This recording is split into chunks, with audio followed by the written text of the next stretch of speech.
o dia do fico foi 8 de janeiro de 1822. 22. Ali já estava... O que levou desse... O que aconteceu desse dia do fico até o dia em que Dom Pedro famosamente declarou a independência do Brasil? Olha... E fala do papel também de uma mulher que teve um papel fundamental nesse processo, que a maioria de nós desconhece, né? Então, mas o dia do fico já foi o ponto de inflexão, aquele chamado ponto do não retorno.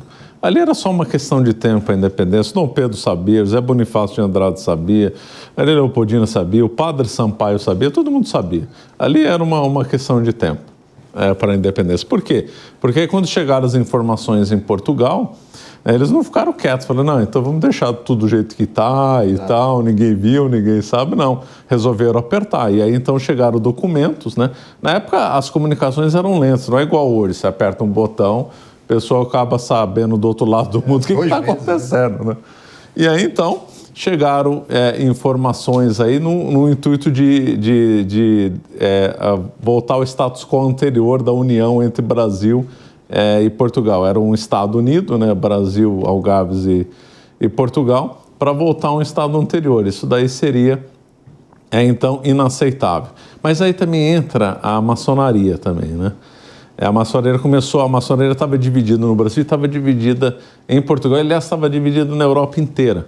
Havia uma maçonaria mais conservadora, chamada de Azul, que defendia uma monarquia constitucional, né? Inclusive a Santa Aliança do Congresso de Viena reforçou esse lado, tanto é que várias monarquias ficaram preservadas lá na Europa. E tinha uma maçonaria mais radical, que a gente chamaria hoje de comunista, na época não é comunista, óbvio. Mas só porque a janela de Overton vai aumentando, mas o PSOL lá da época seria ligado a tal maçonaria vermelha, que tinha até republicanos fanáticos, como o Gonçalves Ledo, lá do Rio de Janeiro. Então, a maçonaria do Brasil estava dividida, o grupo do Ledo, o grupo do José Bonifácio. O próprio José Bonifácio montou uma outra sociedade secreta, na sequência chamada Apostolado. O Dom Pedro II foi iniciado nas duas, tanto na oficial maçonaria, como a do José Bonifácio de Andrade, que era de Santos. E aí, então, começaram as articulações. O processo é inevitável, república ou é monarquia? República ou é monarquia? O grupo da monarquia acabou vencendo, por boa parte por causa do José Bonifácio de Andrada, e o 7 de setembro foi um mero estopim, quando chegou a documentação no Rio de Janeiro. O Dom Pedro I estava em Santos, né, vendo as guarnições, e aí quando ele voltou para São Paulo, porque você não tinha comunicação do Rio com Santos, né? Aliás, a comunicação do Brasil é complicado, só um parênteses. Você não conseguia ir do Rio de Janeiro para Corumbá por terra, você tinha que ir por barco, dando voltas enormes. Tinha que pegar o Oceano Atlântico inteiro, entrar no Rio Paraguai. Para passar por outros países, para chegar num pedaço do Brasil. Eu só acho que as comunicações como era dificílimo comunicação no Brasil. Aqui era tudo complicado, tudo difícil, os ventos atrapalhavam. Bom, aí ele estava em Santos, aí quando ele voltou, aí o pessoal fica ridicularizando, ele não estava a cavalo, estava de mula. Óbvio que estava de mula, mano. Só a mula consegue subir. E mesmo assim é uma categoria de mula que eles chamam de besta baia. Se tu procurar na internet, vê o que é uma besta baia.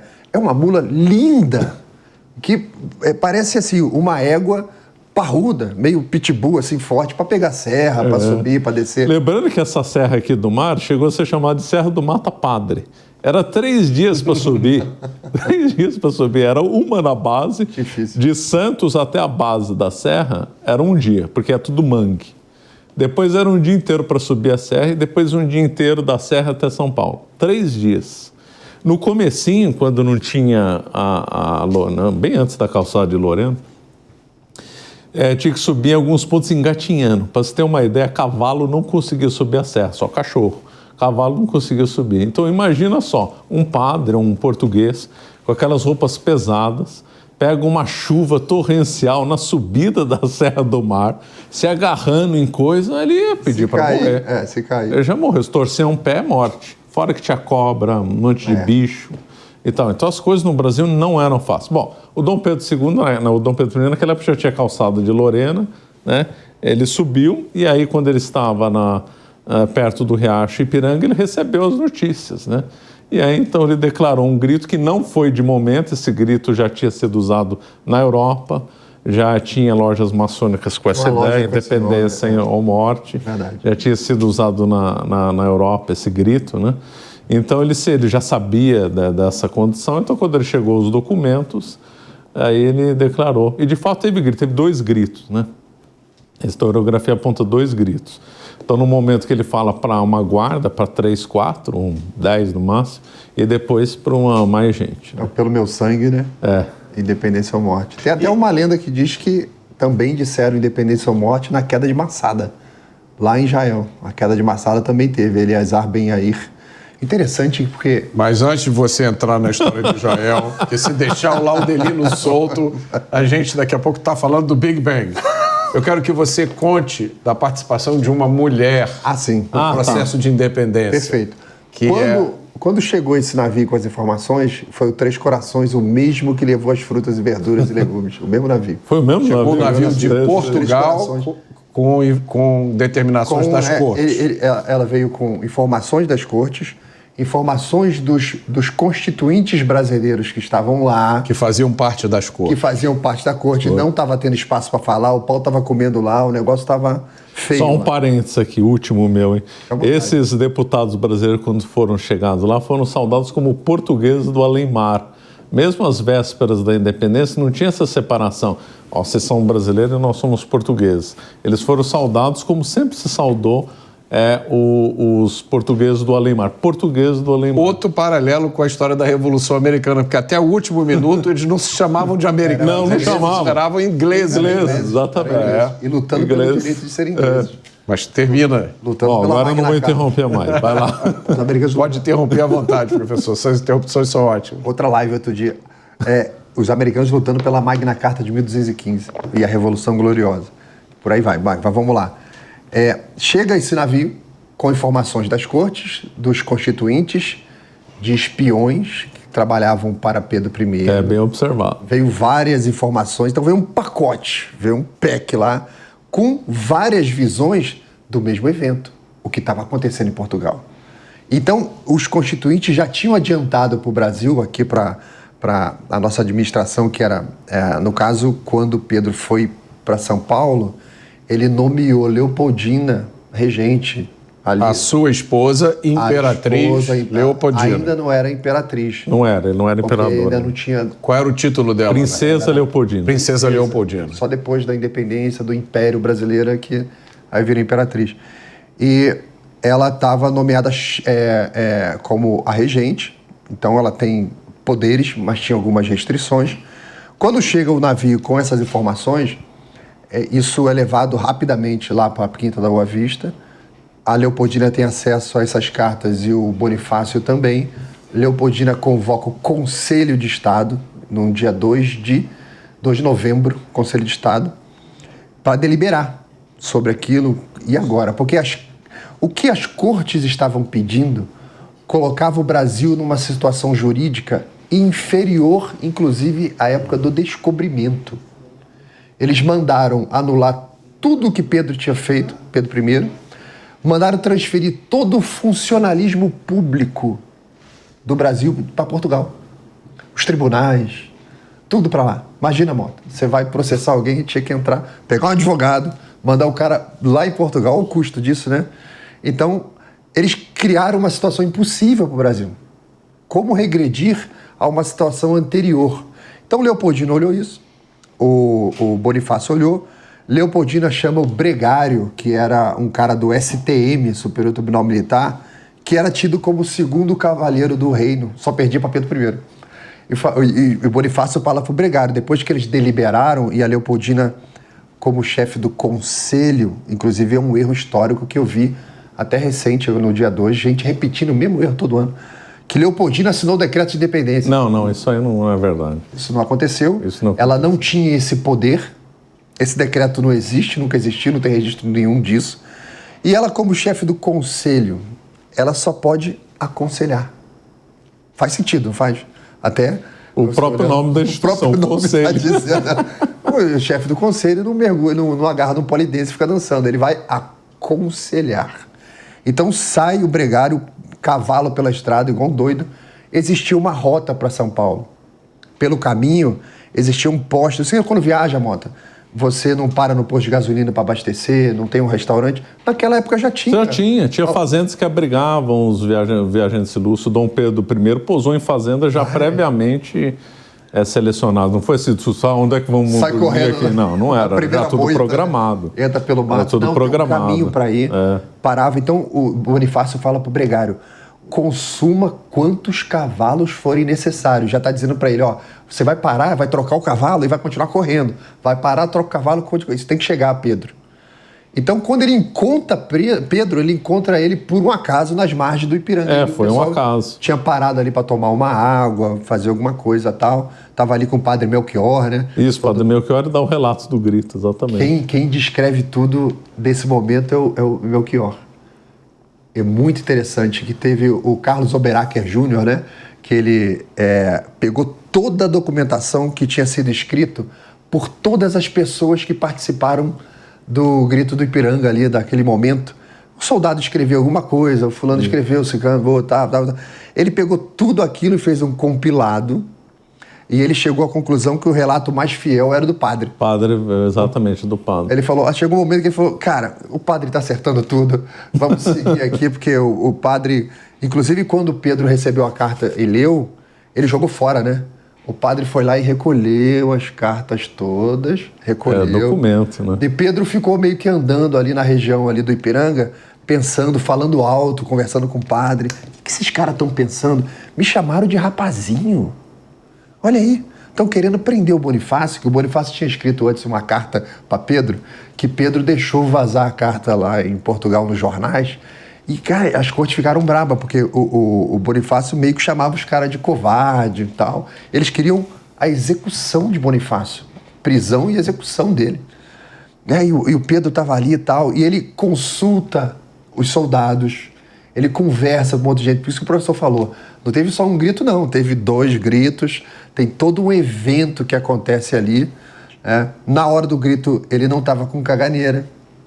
No dia anterior, subindo a serra, ele estava realmente com problema. Estava digestivo. No momento que aconteceu, aquilo já tinha sido resolvido, não estava mais nada, mas o pessoal fica focando... Fica focando em detalhes ridículos, né? Fica focando nessas coisinhas. Qualquer um pode ter um mal-estar. Aí falou, não, ele foi na amante, estava com caganeira, ele veio de um burro. Aí você fala, meu Deus, a história não é nada tudo mal disso. contado. E aí, quando ele chegou em São Paulo, ele tocou no teatro. Exato. Tocou piano no teatro e foi saudado como rei, não como imperador. Depois o título de imperador veio depois. Tocou o nosso Mas hino. depois desse evento no Ipiranga, Dom Pedro voltou para São Paulo? Não, ele foi para São Paulo, pousou em São Paulo. Ele estava indo em direção a São Paulo. Ele estava vindo do litoral, né? Então ele foi aclamado no teatro como rei, tocou uma composição lá no teatro, foi aclamado como rei. Aí no Rio de Janeiro que se achou melhor dar o nome de imperador. Mas é bonito o nome de imperador. Por quê? Porque imperador é associado a várias nações. Como o Brasil, historicamente, nunca foi racista, então você reconhecia povos negros, entidades de índios que falavam línguas diferentes. Então, a figura de rei é muito associada a um povo só, a uma etnia. A figura de imperador é o conceito mais amplo a várias etnias, né? Verdade. Então que se dá o nome de imperador significa, né, tanto dos negros para vários grupos indígenas. Lembrando que o Império Brasileiro, em metro quadrado, foi maior que o Império Romano.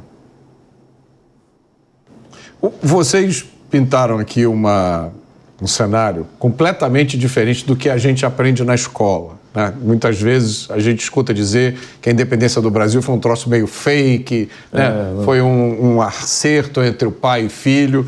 Na verdade, foi uma reação pensada de um estadista, auxiliado por um grupo de cabeças pensantes muito preparado, como reação a um movimento revolucionário, por que não dizer extremista, que tomava os comunistas da época. Exato. E aí, depois que Dom Pedro declarou a independência, foi aclamado como imperador, qual foi a reação das cortes de Portugal? Aí então teve a guerra, né? A guerra. Tem até um livro muito bom chamado Independência e Morte. No Brasil se diz, a independência só foi conchava, ninguém lutou e teve guerras, velho. Teve guerras lá na Bahia. Bahia você comemora mais o 2 de julho, que o 7 de setembro teve o Fidier lá no que fez campanhas espetaculares no Piauí.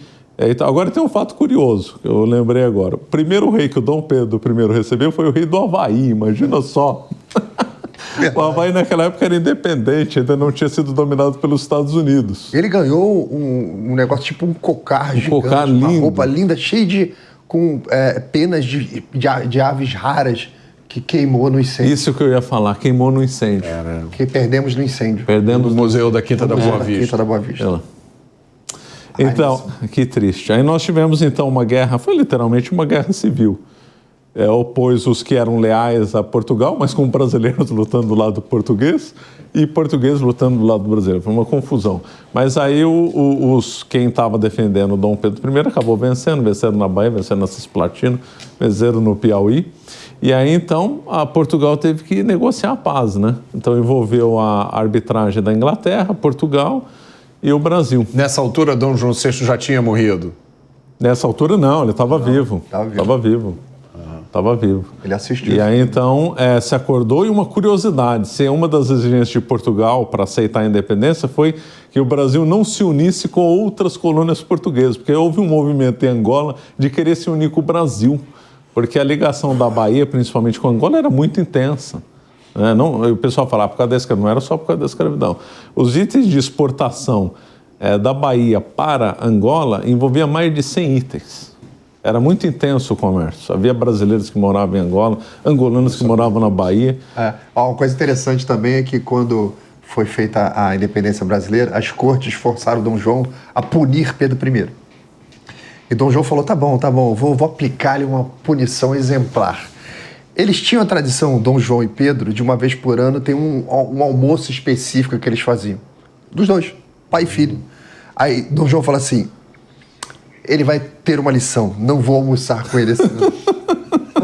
Olha, o tempo voou, a gente já está se encaminhando para o encerramento, temos mais 5 minutos, então eu queria aproveitar esse tempinho que nos resta para falar de mais uma coisa, né, que muita gente não compreende, que Dom Pedro I fez, que foi a Constituição de 1824, que foi a que mais durou no Brasil, na nossa história, 69 anos. Sim. Professor. Então, aí quando o Brasil ficou independente, precisa escrever uma Constituição. Era a moda na Europa, não tem como fugir. Agora, qual? O Dom Pedro I era muito estudioso, né? Primeiro ele convocou uma Assembleia Constituinte, depois teve... Dom Pedro I era muito temperamental também, né? Então, às vezes, em reuniões ele ficava nervoso, acabava, encerrava a reunião, ele era um tipo temperamental. E aí ele acabou dissolvendo eu não vou contar os detalhes, tem muito detalhe, mas só para deixar claro, era muito estudioso, ele ficou muito simpático à versão do Benjamin Constant da França, né? Não, tem outro aqui do Brasil. O Benjamin Constant da França que tinha idealizado 3 poderes com o acima, que era o poder moderador. E ele acabou, então, impondo essa versão do Benjamin Constant. Foi aplicado em 2 lugares só do mundo, Portugal e Brasil. O Portugal também aplicou, porque ele venceu a guerra contra o irmão Dom Miguel. Então, essa versão da Constituição brasileira, inspirada na francesa, mas imposta por Dom Pedro I, que acabou funcionando muito bem, né? Porque hoje nós estamos vendo que falta... É a mais bem sucedida da história. Como faz falta um poder moderador, né? Agora, nesses 2 minutos que restam, eu quero que você fale da volta de Dom Pedro para Portugal, do que ele fez lá até ele morrer. Vamos lá, 2 minutos? Caramba. Difícil.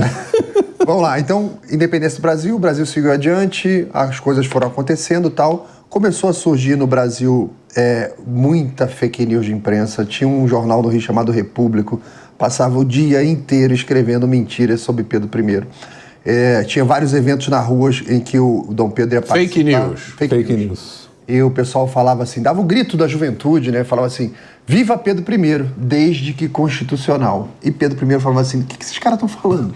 Fui eu que fiz a Constituição, eu que dei para vocês, eu que tornei o país independente. O que vocês estão dizendo aí? E aquela insistência dizia que Pedro era antidemocrático. Ele podia dar um golpe. Já vimos isso em algum lugar.